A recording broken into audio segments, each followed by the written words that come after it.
Okay, here's another attempt at an outdoor boys intro. It is the dead of winter and we are in Cape Breton for 3 days, hot tenting and hiking the western coast of the island. We're gonna be doing everything from mountains to waterfalls and cooking some really good meals in the hot tent. And if you want to, I guess you guys can come. All right, this is gonna be the hardest part of the whole trip. Getting all this to go in there.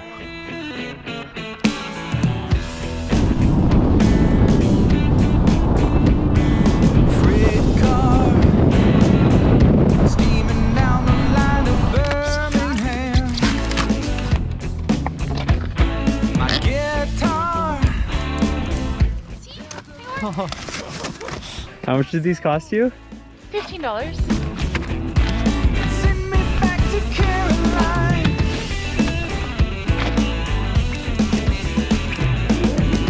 I don't think you're winning that battle.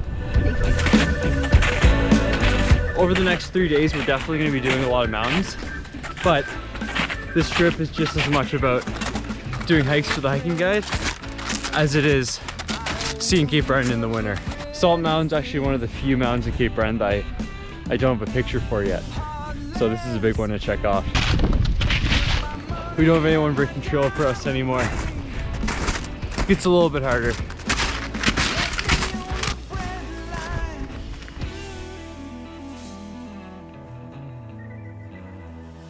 Salt Mountain overlooks Labrador Lake, which is actually Canada's largest inland sea. It covers about 260 square kilometers and has over 1,000 kilometers of shoreline. And it's very beautiful.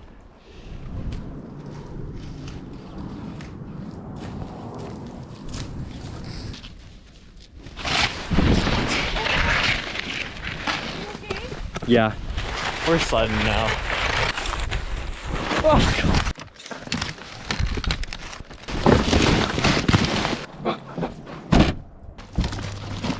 By the way, these are the best hiking snacks ever made.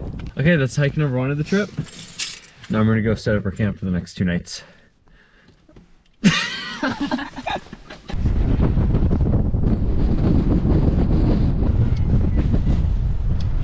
So Live Life Intense is gonna be our home base for the next couple nights. Huge thank you to Yuli for letting us set up. We used to have to get all of our gear down from the car up here to our campsite.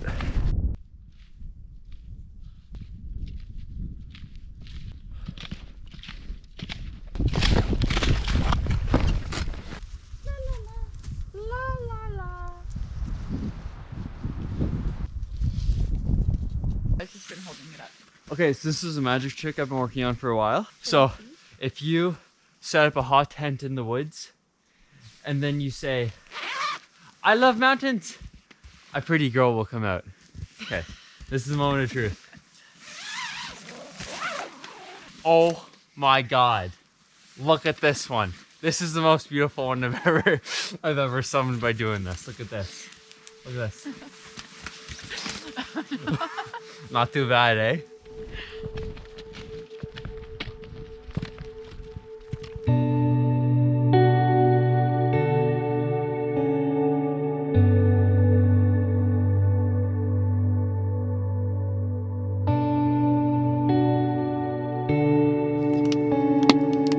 Tom yum soup with udon noodles and bok choy, red peppers, mushrooms, tofu, and edamame.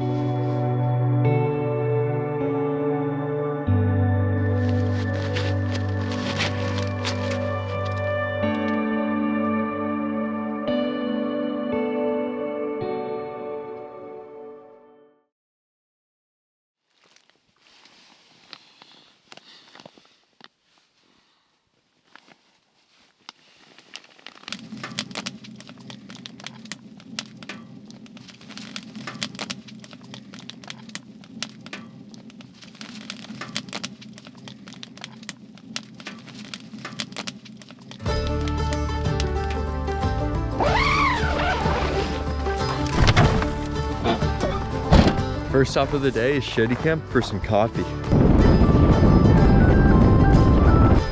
Marguerite Boutique, very good coffee. Behind me here is the Northumberland Strait.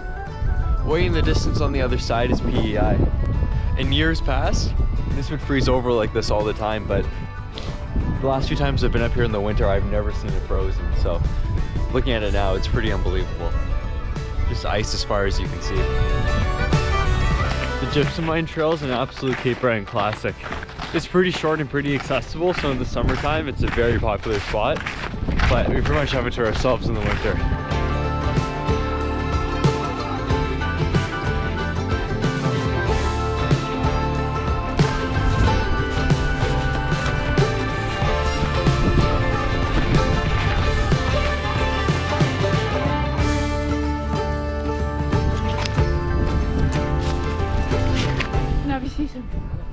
Yeah, we won't go up there today.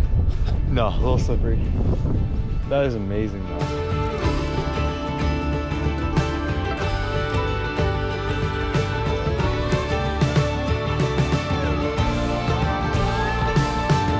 Now we're off to the Highlands. We're going to do a quick tour of the Cabot Trail and then do our last hike of the day. It's very exciting because this is your first time seeing the Highlands in the winter. Yes.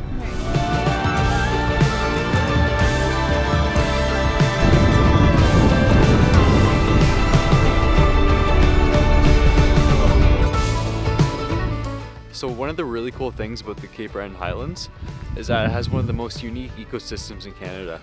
Between the maritime weather and the harshness up on top of the plateaus, you get a really unique blend of northern and southern species. That's why it's so important on trails like the Skyline to stay on the actual trail to protect a lot of these endangered species.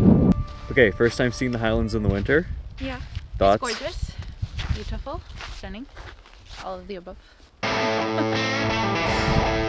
We drove by the trailhead for Blueberry, and it looks like we're gonna be the first to hike this in a while. So we're gonna skip the Cabot Trail and get a head start because I think it's gonna be a battle getting up there. But if we can do it, it's gonna be worth it.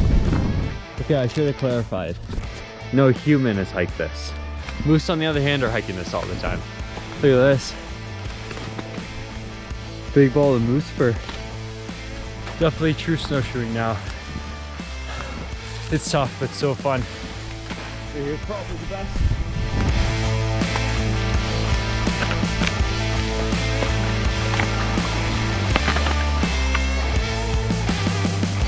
That's where we're headed. All the way up there.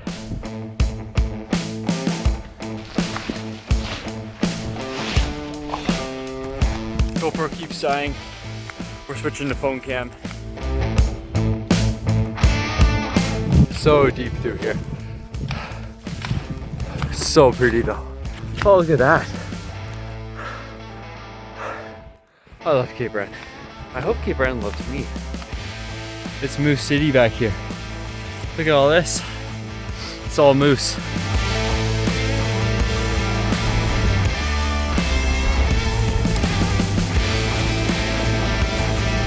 It's so Indian, it's so beautiful. It's so windy. I couldn't stop for long. But it's called Blueberry Mountain because, well, you can't see it right now, but in the summer, these are all just blueberry bushes.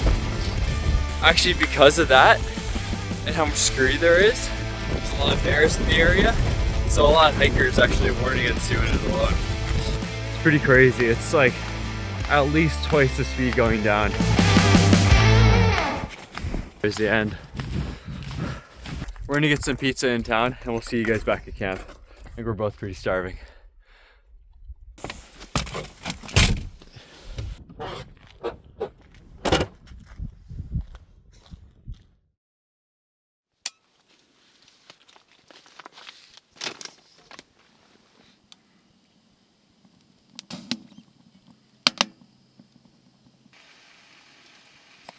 Should have a little bit of milk powder in yours.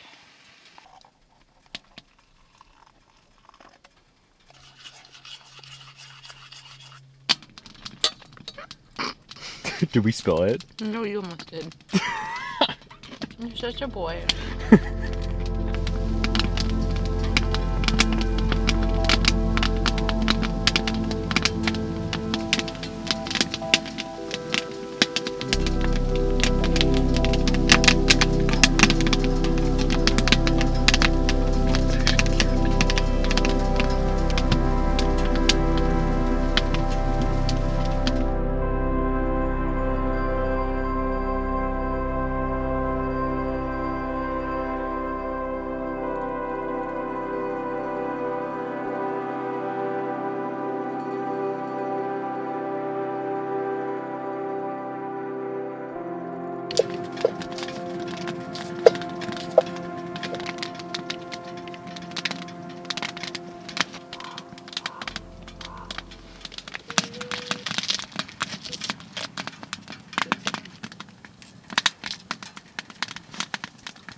We've lost a couple casualties to the hot pipe, but I think this one's been the most heartbreaking. I accidentally touched Savea's down bag against it. So that's going to be a good patch job for later. Okay, pad thai was an amazing way to start the day, but now we've got to get camp packed and then do our last couple hikes.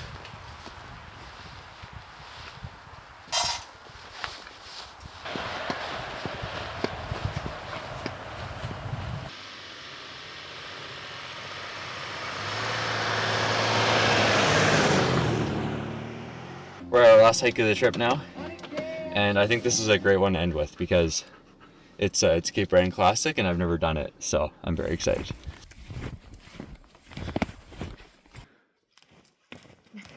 I will always be a mountain guy first, but I guess sometimes I can be convinced to do a waterfall. And technically we still have to climb up the mountain on the way back, so I guess it kind of counts. Egypt Falls. That is massive. That is crazy to look at.